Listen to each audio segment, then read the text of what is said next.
You're very welcome on the programme, Michael Wolff.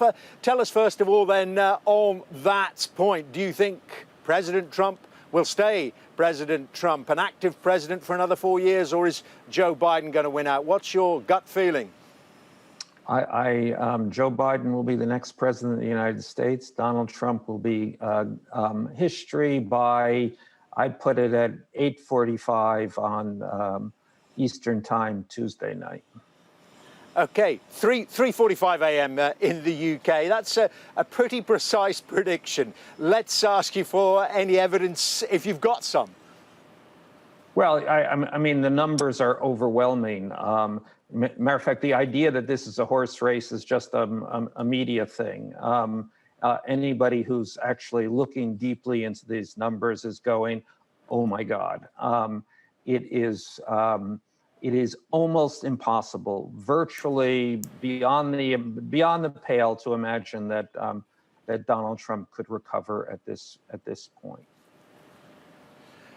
But, Michael, you know, the Democrats themselves are saying, well, we are looking at that polling, the national lead, which doesn't, of course, as we know, necessarily lead to victory, but the lead in those key states. And some of them are pretty similar to the lead that Hillary Clinton held over Donald Trump at precisely the same time in the campaign. So they're being much more cautious than you, it must be said. No, well, they're not being that cautious. I mean, they may be cautious. They may be saying that to you, and they may be saying that for media consumption. But among themselves, they are as confident as it is humanly possible to be. Could you give us a bit more sourcing on that? Have you been speaking to those on the inside who are privy to their private polling? Yeah, and it's not as if there are a few people. There are many people. I mean, we're talking about across the board on any political professional at this point is looking at this and saying this is a once in a generation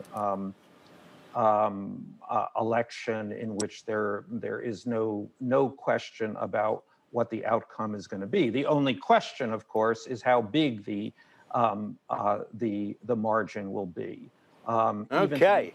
Even to the extent that you can think it's a landslide, how big of a landslide? And it may be the biggest ever.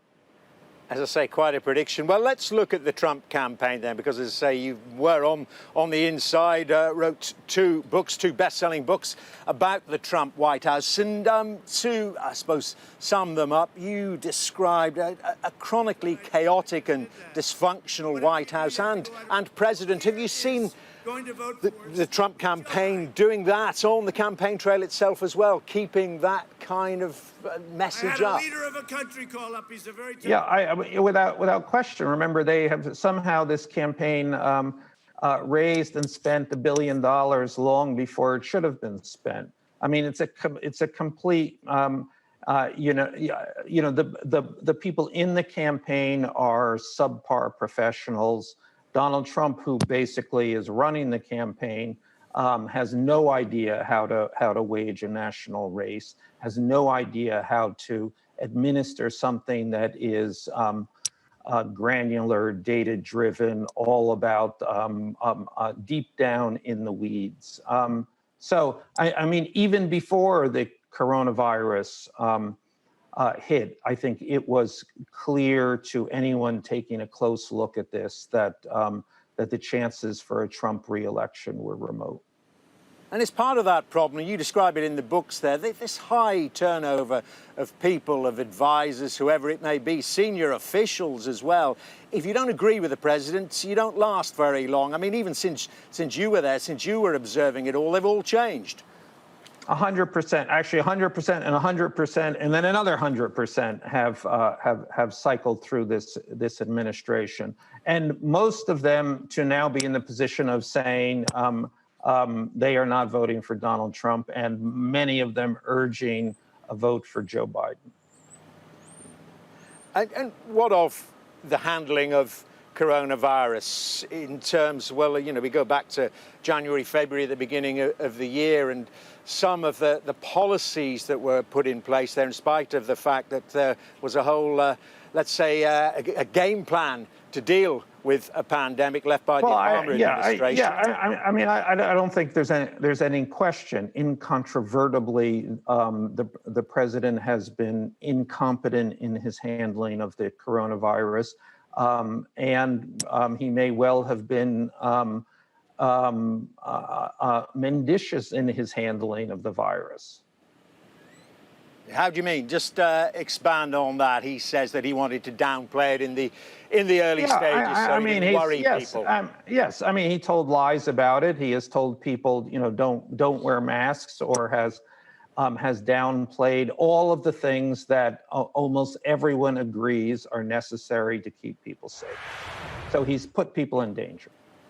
And you don't have to be a pollster, do you, to work out how unpopular that is in many parts, whether they be red or blue in the United States. The president, he's doing it again today. I've heard him today. He's sticking to that line, particularly since he himself recovered from coronavirus, that it's really not too much to worry about. And there you go. And therein lies the seeds of an historic defeat. There's another factor of the campaign that is striking as well, this characterization of Joe Biden as doddery, as too old, when you've got a president who's, well, only 3 and a bit years younger than him.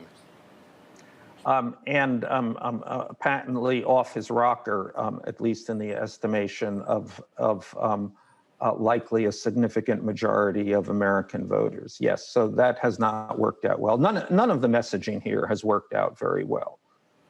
And have you got any sense, knowing and having seen... Actually, let me be more precise. Okay. There really is no message. Okay. I mean, but have you got any sense of what happens after this election, whatever the result may be, given what Donald Trump's been saying about the rigged nature of it, how the mail-in ballots have been rigged against him? I mean, what happens if he refuses to go? Do you think he might? I do not. I think he will go. I think this will revert to the mean. I mean, he will bluster and shout and stamp his feet. But in the end, remember, the man has a very, very short attention span. So he will be on to the next thing very quickly.